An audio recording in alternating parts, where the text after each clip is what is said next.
this point, I'd like to introduce our state senator, Susan Fargo.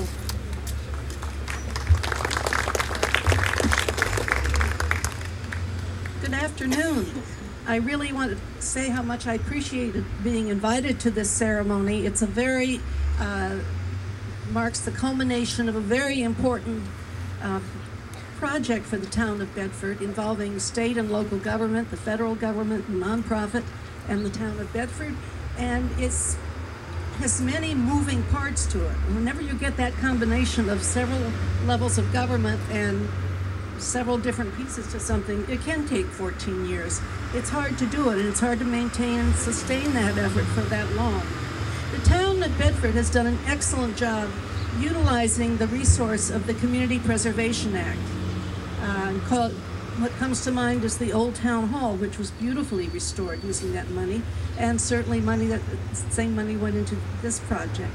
So have a wonderful time with this. You're really focusing on a nexus of transportation modes, the car, the bicycle, the train, and a little further south, airports and aviation. But enjoy this, and I'm sure this is going to become an important regional resource for people who really enjoy the historic preservation, the beauty of the park here, the farmers market where we can eat local, and enjoy the afternoon.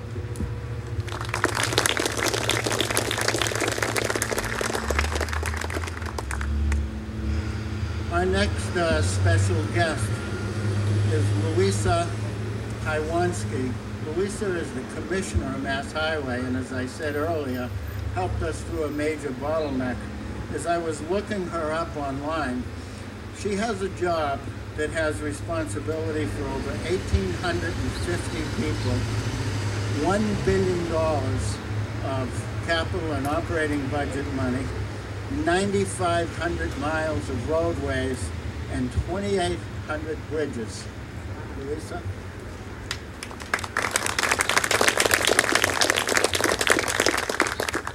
Thank you so much. This is a beautiful day. I'm so glad the sun came out just now. I'm very happy to be here representing Mass Highway. I'd like to acknowledge the person who gives me my most important job, being a mom. This is my daughter, Lauren, who is an avid bicyclist, and I wanted to show her this end of the Minuteman Trail where she travels quite frequently in our town of Arlington. And I'd also acknowledge my Mass Highway colleagues, Patty Leavenworth right here, the person who makes District 4 go. She is the district director and oversees all of the construction projects here. I'd like to also acknowledge Mark Fideli, who is here, the resident engineer who oversaw this project, as well as Joe D'Angelo, Mark Kane, Mark Fideli, I just mentioned Mark, and Steve Doherty, and Sajid Latif, representing our contractor, K&S Builders, did an outstanding job. And Trish Domigan, is Trish here today? The lead designer of this from Vanashang and Brussland. A lot of people, when they think of Mass Highway, think of the big interstates or Route 3 or Routes 4 and 225, the big high volume roads, and we are certainly all about that. But we also have certainly broadened our mission over the past 10 years, and particularly under the Patrick administration. Governor Patrick has directed us to become more multimodal, to work more closely with cities and towns, and to cherish their historic heritage just as much as they do. And we are happy to comply with that, because when we see projects like this, we take a great amount of pride in the kind of work that we've done in partnership. I would be remiss if I did not mention Rich Warrington and Rick Reed, two essential partners in this process. In fact, they led a delegation to meet with me back in late 2002, early 2003, to work out a significant funding shortfall. Joe and Rick both recalled to me that I was pregnant with Lauren at the time. And here she is 6 years later, and that just goes to show how painstaking the work of developing a project is.